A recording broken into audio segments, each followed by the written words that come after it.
Salut à tous, on se retrouve aujourd'hui pour parler du Paris Saint-Germain ce mercredi 27 avril. On commence directement avec le programme du PSG pour cette fin de semaine. Donc hier il y a eu entraînement, aujourd'hui également entraînement, demain de nouveau entraînement et aussi conférence de presse de Maurizio Pochettino. Il va parler bien sûr de ce match vendredi soir entre l'équipe de Strasbourg et l'équipe du PSG. C'est un match de Ligue 1. On sait que le PSG est déjà sacré champion de France depuis le match contre Lens semaine dernière. Mais voilà, il faut quand même finir bien sûr ce championnat de Ligue 1. Donc un déplacement compliqué du côté de Strasbourg. On pourrait peut-être voir les jeunes jouer, avoir un peu plus de temps de jeu vu que le titre est déjà acquis. Puis samedi et dimanche, ça sera week-end relax pour les joueurs bien sûr. Ça sera un week-end de repos. Et du coup les derniers matchs, Strasbourg-PSG, ensuite le PSG recevra l'équipe de Troyes le week-end prochain, Montpellier-PSG, puis le dernier match de la saison PSG-Metz pour finir cette saison très moyenne on va dire du côté de Paris. Il y a juste le championnat qui a été validé, sinon la Coupe de France, Trophée des Champions et surtout la Ligue des Champions, ça a été de nouveau un échec. On revient les gars sur cette saison du Paris Saint-Germain et les 10 faits marquants du titre du PSG les gars cette saison. Donc la préparation, on peut voir que l'été 2021 n'a pas été de tout repos bien sûr pour les Parisiens, vu qu'il y en a beaucoup qui ont joué sur la Copa América ou même l'Euro bien sûr, remporté par l'Italie notamment. Et du coup, il y a eu pas mal de recrues, vous vous souvenez, lors du mercato, en début de saison, dont Achraf Hakimi. Donc les Parisiens se sont imposés, n'oubliez pas, en début de saison contre Le Mans 4-0, Augsbourg 2-1 et Orléans 1-0. Ils ont fait match nul 2 partout contre Chambly et Séville 2 partout. Et du coup, voilà, Achraf Hakimi avait disputé bien sûr ses premières minutes avec le maillot parisien. Je crois que c'est la recrue qui a joué en premier du côté de Paris en début de saison. Donc les autres faits marquants, le premier match de la saison 3 PSG et donc défaite lors du Trophée des Champions face à Lille 1-0 à Tel Aviv. Donc les Parisiens entament leur campagne de Ligue 1 à 3 fraîchement promus. Donc premier match déjà, il commence avec une victoire bien sûr, et c'est Achraf Hakimi qui mentionnait un peu plus tôt, qui marque le premier but de l'exercice 2021-2022. Donc voilà, recrue Achraf Hakimi, c'est lui qui avait inscrit le premier but du PSG pour cette saison 2021-2022. Donc là on remonte bien sûr pas mal de mois en arrière. Le premier match, parce que 3 PSG c'est un déplacement, le premier match au Parc des Princes c'était PSG Strasbourg. Voilà, le match retour, c'est comment dire après-demain. Donc le PSG s'est imposé 4-2 contre l'équipe de Strasbourg dans ce match, auteur d'une très belle saison. Donc Icardi envoie les siens sur orbite d'entrée de jeu avant de voir Mbappé toujours à la recherche de son premier but, dynamiter la défense. Donc il y avait aussi il y avait Herrera aussi qui avait marqué et Sarabia. Voilà les autres buteurs de ce match bien sûr. Voilà les différents faits bien sûr de cette saison. On va parler aussi de Léo Messi les gars, donc à Reims, la première de Messi, vraiment la recrue phare comme du PSG, le meilleur joueur au monde. Léo Messi arrive du côté de Paris, donc la première ça a été du côté de Reims, on attendait souvent, on voulait à chaque fois qu'il joue les week-ends et du coup Pochettino retardait à chaque fois son arrivée, ça retardait et du coup il a joué contre l'équipe de Reims. Donc l'équipe du PSG s'était imposée, on peut voir que Mbappé avait marqué les 2 buts de la victoire parisienne. Donc Mbappé avait joué les dernières minutes du match, on va les dire les 20 dernières minutes, donc c'était la première de Messi, donc bien sûr un fait marquant de cette saison du côté de Paris. On va parler aussi de Mbappé qui a été au sommet toute cette saison, bien sûr Kylian Mbappé, n'oubliez pas qu'après la 34e journée, donc là actuellement Mbappé est tout simplement en tête du classement des meilleurs buteurs, 22 buts et des meilleurs passeurs, 14 passes D pour Kylian Mbappé. Donc voilà, on va pas citer tous les buts qu'il a marqué, il en a marqué beaucoup, 22 buts cette saison les gars, Kylian Mbappé, heureusement qu'il a été là, c'est l'homme fort cette saison du côté de Paris. On va parler aussi de la manita que le PSG a infligée à l'équipe de Lille. Comme un symbole, Paris est allé s'imposer à Lille avec la manière. Les Dogs, encore champions de France en titre à ce moment-là, sont punis par des Parisiens tranchants et incisifs. Danilo, double buteur, Kimpembe, Messi et une merveille de Mbappé font plier les Lillois qui s'inclinent au retour comme à l'aller face aux hommes de Maurizio Pochettino. Donc voilà, le dernier champion de France avait pris une manita contre l'équipe du PSG. Sur le gong, beaucoup de matchs ont été gagnés cette saison sur le gong. Donc en gros, dans les dernières minutes de la partie. Donc par exemple, je sais pas, on peut voir, je lis pas tout le texte. Lyon, le PSG contre Lyon, Parc des Princes, vous vous souvenez, le PSG galérait et du coup c'est Mauro Icardi à la 93e minute qui avait permis au PSG de prendre les 3 points. La même chose contre Lille les gars, c'est Di Maria qui faisait plier les Dogs dans les derniers instants. Idem pour Rennes qui pensait prendre un point à Paris et qui avait perdu du coup à la 92e minute devant Kylian Mbappé et son intérieur du pied droit. Lens, Lorient, Metz ou encore même Angers, autant d'équipes compris un but dans les dernières minutes du match. Donc le PSG a quand même gagné 16 points dans les 15 dernières minutes de la partie. Donc voilà encore un gros fait marquant de cette saison. Le PSG ne lâche rien jusqu'à la fin des matchs et ils ont souvent été buteurs dans les derniers instants des rencontres. Une victoire dans le classique, le titre se rapproche. Donc c'était il y a quelques jours, bien sûr, la victoire 2-1 du PSG contre le Dauphin marseillais. Donc bien sûr, 3 points de plus. Marseille ne prend pas de points. Donc le PSG s'approchait très très proche bien sûr du titre. Hein. Et du coup, on peut voir aussi les cartons contre Lorient et l'équipe de Clermont. Donc contre Clermont, là il y a quelques semaines, hein, c'était une victoire 6-1. Et contre Lorient, c'était une victoire 5-1 au Parc des Princes. Des cartons les gars, quand tu inscris 5 buts dans un match, ou même 6 contre l'équipe de Clermont, c'est que tu as fait un énorme match en plus contre Clermont. Hein, vous vous souvenez, le festival offensif des 3 Mbappé, Messi c'était 3 passes D. Neymar c'était 3 buts et une passe D. Et la même chose pour Mbappé, 3 buts et une passe D. Hein. Ce match contre Clermont, ça a été le match le plus abouti et le plus décisif, on va dire, des 3 attaquants parisiens. Et le dernier fait marquant le 10e, les gars. Donc le match du titre, PSG Lens, c'était il y a quelques jours après une victoire contre Angers 3-0. Il manquait plus qu'un point pour le PSG lors du prochain match. C'était contre Lens. Le PSG gagnait 1-0 jusqu'à la 88e. Ils se sont fait revenir. Bon, pas de conséquences vu qu'il y a eu match nul. Et bien sûr, ils ont eu ce point synonyme de titre, de championnat de Ligue 1. Donc voilà en gros tous les faits marquants, les gros faits marquants bien sûr, avec la première par exemple d'Achraf Hakimi avec son premier but, les premiers pas de Léo Messi, les buts dans les derniers instants des matchs comme Icardi ou même Di Maria. Ça va être crucifié l'équipe lilloise. Et donc voilà les gars, tous les faits marquants de cette saison, on va dire très bonne du PSG en championnat, bien évidemment. Donc on sait que le championnat est validé et Thierry Henry les gars dans une émission de Amazon Prime, dans l'histoire du foot j'avais rarement vu ça, une équipe qui gagne 10 titres, qui rattrape Saint-Etienne, on est dans le négatif. C'est que quand on parle encore du PSG, on sait que c'est une saison, pas une bonne saison, et c'est vrai qu'il faut pas oublier quand même que le PSG a remporté son 10e championnat français pour Thierry Henry. Comprend pas que on parle toujours du PSG dans le négatif alors quand même qu'ils ont remporté quand même 10 titres de Ligue 1 cette saison. On va parler toujours de la Ligue 1 et vous savez qu'il y a les trophées UNFP, donc en gros c'est les récompenses. Voilà, on dit en gros le meilleur joueur de la saison, le meilleur jeune joueur, tout ça. Donc on connaît la date, c'est le 15 mai prochain. Et bien sûr, beaucoup de joueurs du PSG seront récompensés, dont on pense Kylian Mbappé. On se doute qu'il recevra beaucoup de trophées. Kylian Mbappé, on en reparlera d'ici là. On va parler un petit peu info mercato et bien sûr maintenant on prépare la prochaine saison. Là cette saison elle est finie, il reste que des matchs de championnat. Le PSG a déjà acquis le titre. Donc voilà, tout, on va dire une fin de saison sans suspense, tranquille. Bref, donc pour la saison prochaine, il y aura beaucoup de changements. On sait qu'à la fin de la saison, le coach Pochettino va se faire licencier, ça c'est sûr.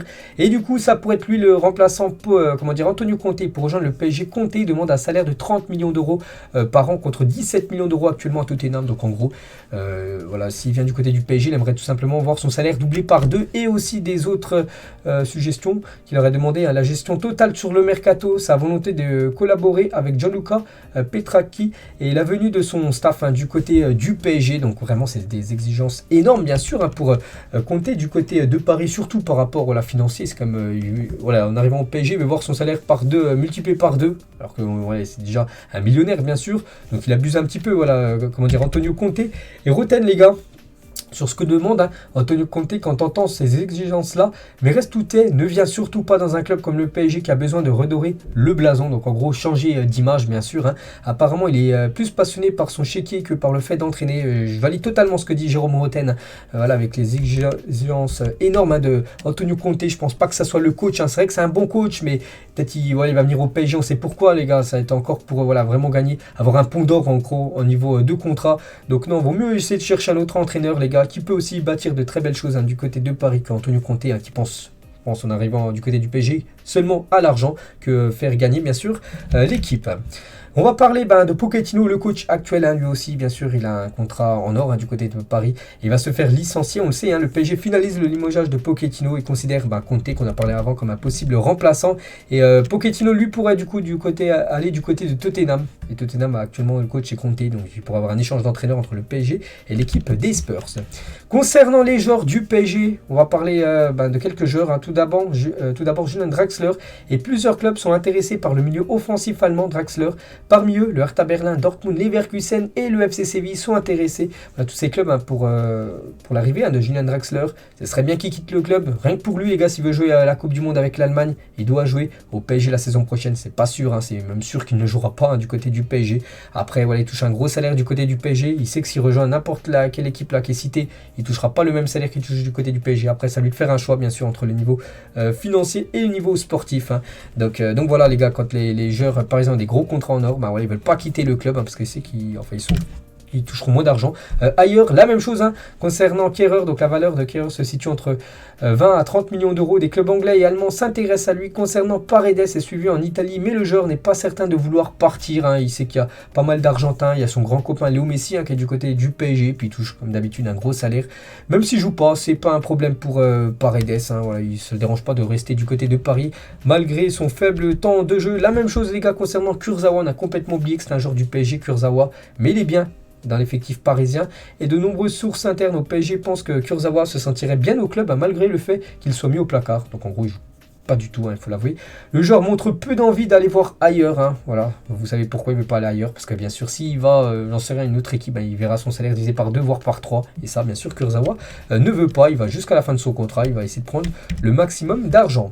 Concernant Rafinha, donc la Real Sociedad, actuellement il est prêté, n'oubliez pas qu'il appartient toujours au PSG, veut le recruter définitivement. Donc le joueur actuellement en prêt au club discute de son salaire, bien sûr, du côté de la Real Sociedad. Bien sûr, il aura un salaire plus petit, donc lui il opte plutôt sur le niveau sportif que le niveau financier. Rafinha, il veut avoir du temps de jeu, il joue actuellement du côté de la Real Sociedad, c'est pour ça qu'il veut rester du côté de la Real Sociedad et quitter le PSG, parce qu'il sait qu'il n'a pas d'avenir du côté de Paris, mais bon, il a un beau salaire du côté du PSG, on le sait, Rafinha, mais il préfère quand même l'aspect sportif.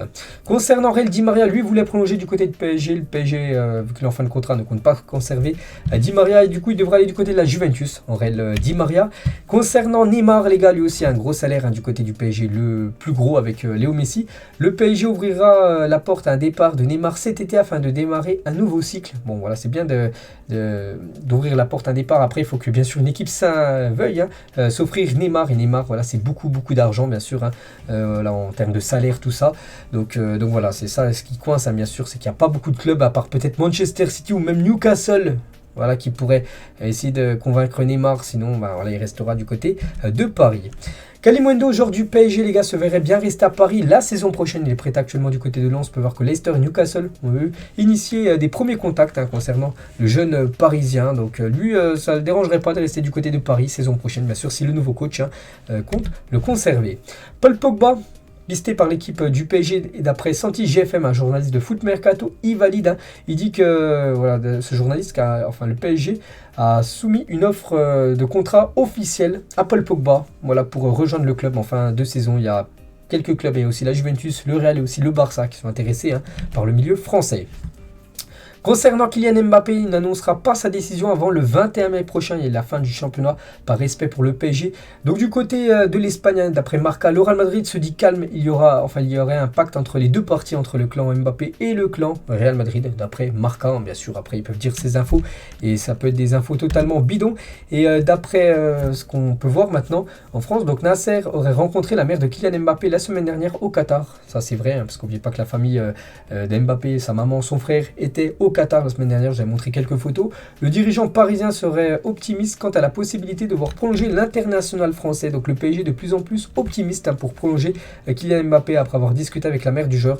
Donc du côté de Paris, le PSG se dit optimiste. Donc en gros, ça sent bon, on va dire, la prolongation de contrat de Mbappé. Et du côté de l'Espagne, du côté par exemple du journal Marca, eux, ils se disent calmes du côté de Madrid concernant Kylian Mbappé. Donc on verra bien sûr ça sera quoi le dénouement final du feuilleton Mbappé. Je pense qu'on saura peut-être sa décision dans moins d'un mois.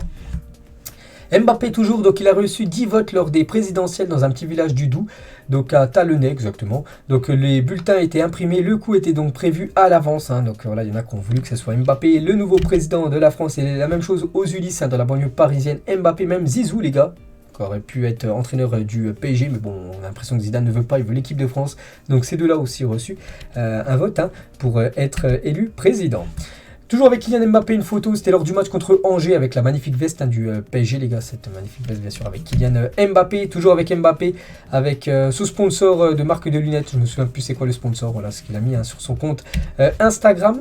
On va parler de Sergio Ramos. Je n'ai passé plutôt que quelques heures sur le terrain avec le maillot du PSG à mon meilleur niveau de forme. J'ai hâte de revenir sur le terrain et de montrer tout le football qu'il me reste. C'est vrai, c'est très mitigé la saison de Sergio Ramos. Beaucoup de fois blessé et on espère qu'il sera performant et surtout pas blessé saison prochaine vu qu'il reste du côté de Paris. Une mauvaise nouvelle les gars, c'était du côté de Paris, c'était il y a 3 ans jour pour jour. C'est vrai que des fois on parle des bonnes nouvelles pour le PSG à 3 ans par exemple de remporter leur championnat, voilà par exemple. Mais là il y a 3 ans les gars, ils ont perdu la Coupe de France. C'était en finale contre l'équipe de Rennes, voilà, c'était le 27 avril 2019. Donc voilà, le PSG s'était fait battre au tir au but contre le Stade Rennais. Bienvenue Léo Messi, bienvenue à Paris, la magnifique fresque du côté de Paris les gars par rapport à l'arrivée de Léo Messi. Bon, cette fresque date déjà de quelques temps et toujours avec Messi et Neymar, deux Parisiens. Ils vont se rencontrer avec l'Argentine et le Brésil comme en 2017. L'Argentine et le Brésil s'affronteront à Melbourne le 11 juin prochain. Les deux fédérations récupéreront plus de 1,3 million d'euros chacune en jouant ce match amical en Australie. On va parler toujours du Paris Saint-Germain et on peut voir qu'il y a de nouveaux maillots qui sortent. Donc le PSG redonne vie à sa jeune mais riche histoire à travers la mise en vente d'une sélection de maillots emblématiques. Donc en gros héritage, le premier maillot de 1970. Donc le PSG va rééditer le maillot de la première saison en D1 du club 71-72. Donc le maillot qui coûtera 50 € sera disponible à partir de demain sur le site et dans la boutique des Champs-Élysées. Donc voilà le premier maillot que le PSG a porté lors de leur première saison en première division en 71-72. Donc bien sûr ça fait il y a quelques années. On peut voir le maillot domicile rouge et le maillot extérieur, le maillot blanc que vous pouvez retrouver sur la boutique officielle du club. Les deux sont au prix de 50 €. Carlo Ancelotti, ancien coach du PSG, règle ses comptes avec les dirigeants du PSG. C'était pour un match de Ligue des Champions alors qu'on était déjà qualifié. Ils m'ont dit que si je ne battais pas l'équipe de Porto en phase de poule de Ligue des Champions, ils me licencieraient. J'ai décidé en février que je partirais même s'ils voulaient me prolonger. Voilà, vu que voilà, ce que demandaient quand même, c'est quand même incroyable les dirigeants du PSG alors que son équipe, le PSG était déjà qualifié pour les 8e de finale. Ils ont quand même demandé à Ancelotti quand même de gagner l'équipe de Porto, sinon il le licenciait. Donc en gros, il faisait du chantage, quasiment une menace. Et du coup, ça il n'a pas du tout apprécié, bien sûr, Carlo Ancelotti. On le félicite parce que il a atteint quand même les demi-finales de Ligue des Champions. Bon, hier il a perdu contre l'équipe de Manchester City, mais son équipe est toujours en course pour se qualifier pour la finale. Bref, on va parler du PSG féminin et elles sont toujours en Ligue des Champions et le PSG joue son match retour, c'est samedi, donc là dans quelques jours contre l'équipe de Lyon. Mais pour match aller, les Lyonnais s'est imposé 3-2, donc tout reste jouable pour le PSG féminin qui jouera son match au Parc des Princes samedi soir 21h, le coup d'envoi. Et à 4 jours, maintenant 3 jours de ce match les gars, déjà plus de 31 400 billets ont déjà été vendus les gars pour ce match, établissant un nouveau record national. C'est déjà un record en France les gars, 31 400 billets. Et là on est toujours à 3 jours du match, donc il y aura encore beaucoup de billets qui seront vendus. Donc voilà, ce sera un record historique. Il y aura beaucoup de monde du côté du Parc des Princes pour soutenir tout simplement les joueuses du PSG pour la réception de Lyon. Et peut-être celui-ci en finale, peut-être une finale PSG-Barça, voilà, vu que les Blaugrana iront certainement en finale. Et on va parler de cette joueuse Keïmra Amraoui, qu'on parle beaucoup quand même en dehors de football. On parle beaucoup de ce qu'elle fait, mais en dehors du foot, ça c'est pas bon. Donc le PSG décide d'écarter Keïmra Amraoui du groupe toute cette semaine. En conséquence, elle ne sera pas disponible pour affronter Lyon samedi au Parc des Princes. Pourquoi ? Parce que samedi dernier, la veille du match aller contre Lyon, elle s'était battue avec une joueuse du PSG. Et du coup, là, cette semaine, elle est écartée du groupe et elle ne jouera pas, les gars, ce match contre l'Olympique Lyonnais. Donc voilà les gars, la fin de cet épisode. J'espère que ça vous a plu. On se retrouve demain les gars pour un prochain numéro. Ciao à tous.